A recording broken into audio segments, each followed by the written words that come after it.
Hello there. My name is Metembe Thomas Chuma. Before the podcast starts, I would like to shout out Amos and Blessings podcast. It's a pretty cool podcast. They talk about church stuff, something that we kind of do here, but then we deviate a lot. So, like, if you want to listen to a podcast about church stuff, now you know where to go for real information. For me, listen for kind of information. Thank you very much, and please enjoy the podcast. Freedom clips inserted. A baby's being born same time a man is murdered. The beginning and end. As far as rap go, it's only natural. I explain my plateau and what defines my name. Hello there. My name is Metembe Thomas Chuma. Welcome to the Son of Kama podcast. Oh shit, that's just too loud. Sorry. All right. So today on the podcast, I have got Prince at the podcast studio. How are you doing, Prince? Oh, what's up, Metembe? What's up? You have Prince today. Yeah. Thank you for having me here. I thought I was not going to be able to make this happen, because of time. Yeah, because like I thought you were not going to come, and then I was starting to feel a bit sad. Last week I had the podcast for last week, so I thought maybe this time I might come. Okay. The topic was catchy, so very clickbaity. That's the only way that you can get these people to pay attention. Yeah, of course. Yeah, because like when you poke fun at their prophets, they get very angry. So do you believe in the prophets, the modern day era prophets? Like the term modern day era prophet, like it's not like clear, because it means like you are including everyone. But the issue is, do I believe in prophets? Yes, I do believe in prophets. Like good to like there's people today that are prophets, like legit. Yeah, of course. I think there are prophets who are legit. I think. But the problem is like those who are not legit are the ones who are on the public platform. So how do you know which ones are the ones that are legit? That's my main question right now. Like the problem is those fake prophets, right? The way they've marketed their prophecies and how they do things. They've defined what is prophecy, and they've defined what are prophets. So it's now difficult, like, for someone else to say I'm a prophet.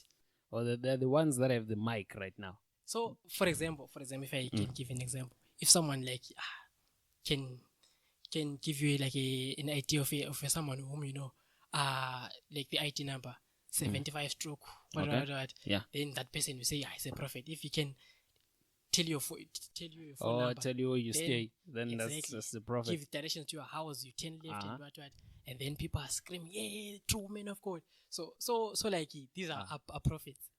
So what's your category of saying, okay, this is a prophet, this is a fake one?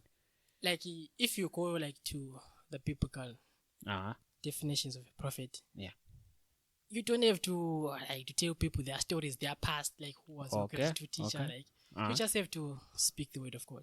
But then like, my question, like that makes sense, right? Yeah. But then the problem is, what if the person actually has the gift and is the proper, not that I believe in any of that stuff, but he has got all of that, but he's using his talents the wrong way, but he's still a prophet? Yeah, of course, definitely. Like in the Bible, it's called a gift. So a gift is something that you are given freely. Okay. So it's up to you whether you use it like to benefit people or just to deceive people. So it's your choice. Someone can have a gift of a prophet, but then he can manipulate it to make money and do a lot of things. But still, the gift is there because it was given to him freely, without any charge or without any qualifications. It was given freely. So it might happen. Yeah, that makes sense. But myself, I prefer not to play the prophet's game totally. But like you need to understand, like prophets, like it's raw. Like somebody can prophesy, like the spirit can tell you like what's happening. For example, I might pray for you. Maybe in that moment of prayer, the spirit might speak something to me like, what's happening? What's wrong with this guy? So now I have to trust that you know. But then the problem is like, if you start digging about my past, who was my gratitude teacher, start telling about those things, they do not help anyone.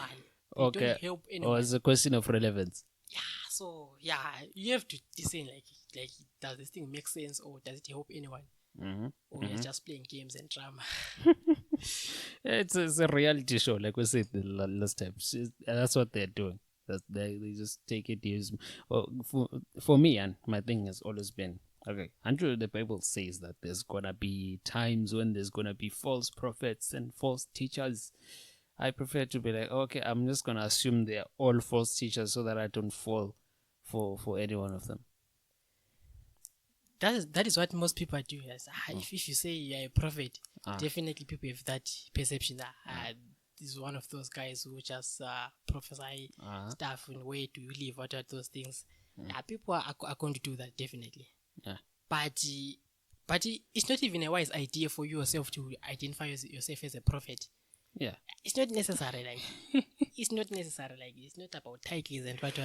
What is more important is about you being known about your teaching, your message. Okay. I think that's better. So if someone market himself as a prophet, I think it's better maybe to disregard him for a moment, like to see where his message is going. Forever. That's my thing. Forever. That's how I do it. Maybe, but maybe if you hear his message, I think if you hear his message. Yeah, but then there's the message in the Bible. I can read it. I can find my way through it. Because like how, for example, if we the prophets that you know, how did you come to know them? Through those healing. Yeah, prophecies. That's how they caught me, especially that look how guy. Okay, yeah. Now we've got an interesting one. Do you think that actually happened? I'm wondering, like, why did he do it in the first place? Like the clicks. That's why they do it. They do it for the memes. But and the Instagram. Of course, that one was like it was going to attract much attention. Definitely. Do you think it happened? That's the main question. Of course, that one is false. It's false. Even if I didn't follow it up, but I knew it was false. I saw that video on Facebook like during those days, but I knew it first. This guy is faking this thing. Okay. This guy is faking this thing. But my worry was, why did he do it like in the first place? That's what I'm telling you. That do it for the memes. Like if I come to you and say I've got HIV and AIDS and then you pray for me, that one is at least it's better. You know, the level is better. Yeah. But if someone says he's dead, then you raise him up. Definitely it's going to attract all the attention. And he also knows that they have got plans. They're planning these things. These people, they sit around desks. Then they go like, okay, how can we make it? Because now the problem with this guy who has raised this guy, and he has raised the standard for everyone else. If you're gonna be the baddest prophet out there, and you're gonna need to maybe raise 10 people dead. Yeah. Or maybe you're gonna need to go back in time. And the other problem again is the congregants. Imagine those thousands of people. Like, why do they still following this guy? Because I think they'll actually, like you said, they sell you hope, and they sell you hope that they're gonna make your life better. So, like when you're now in that state of mind, I think you feel like this person is now so superior to me, and he can do anything. Yeah. I also think like sometimes the problem, people are not following like prophets. I think what they are selling, these guys, like, as long as they are promising people a way of escape from poverty, those quick money, quick schemes, so people are going to come. And then I think maybe the reason why he did it, maybe he just wanted to up his game, you know, to boost, exactly, because these guys, they've got a lot of followers. But then the people will start to question, there is no fire these days. Why did you move to another church? Why did you move to another guy? This church now is cool and calm. It's where there is fire, you know. So you must always update the fire. Yeah, so sometimes like it goes to show like how far like these prophets have distorted everything. Yeah, it just became a social media game. Did you see my favorite of all time and prophet stuff? Did you see Bushiri walking on air? Yeah. Yeah, that guy is also my favorite. Like, I'm sorry if you believe that stuff. I used to watch his channel like a long time ago. Like, yeah, when I was in Zimbabwe. You're into it. No, it's okay. It's okay. Like he was fun. That guy, when he was giving directions, can I go to your house? You go here, and then you turn left, and then there are 3 gates. This one is black, green, and then your house is the 3rd house. Yeah, those things. To me, it was very fun. But unfortunately, I used to argue with my relatives. Like, they were believing him. No, you know what? God works in one direction. Auntie, you know the Bible. You know the Bible. These people are fake people. Why must you sell an anointing oil? That is my question. Like to people, like if someone says he's a prophet and then he sells your anointing oil, like why do you sell an anointing oil? Because they want their money. That's the number one cage like that you should look for. If someone is selling anointing oil. Okay, so you believe that there's nothing like anointing oil. If someone is selling anointing oil, definitely that is not biblical. You know they're gonna chase you around for this, right? There is no way in the Bible where it says you should anoint yourself. There is no way. Anoint yourself. Every minister, like every person in the Bible, was anointed by someone.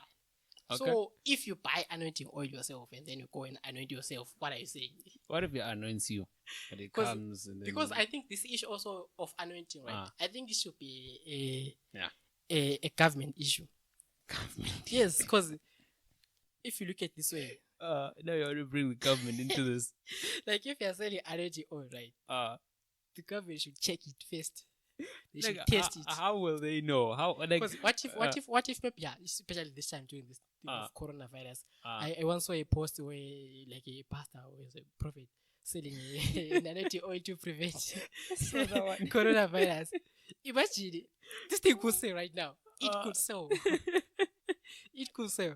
So like if we're living those countries where we're like we've got scientists and biologists, right? What if I want to create a drug? Maybe I want to invent a new drug, to bring a new drug into the market, but then I want to test it. Don't you think I'll bring it to just to a prophet? Can you go and test this to your congregants? And then, like when that guy said he could cure AIDS. Yeah, of course, yeah, we've heard of like AIDS. I think it was Makai. Exactly.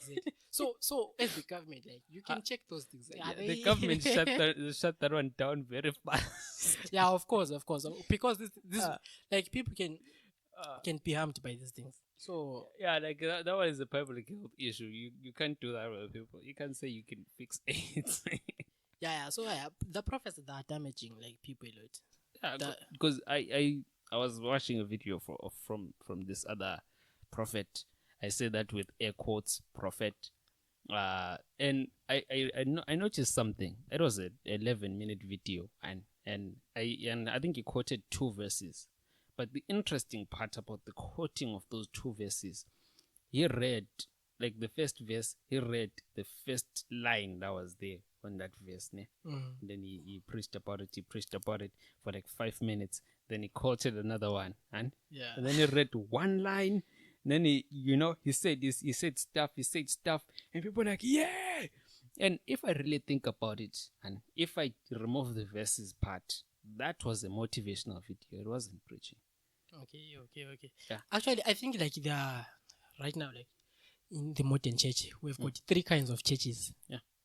Yeah. So like the first group I can call like those who are preaching Jesus, who are preaching the Bible. Yeah. These ones we don't have much problem. And then we have the second level, where like we don't have dramas and prophets and those funny things. But the problem with those second group churches, they preach motivational speaking.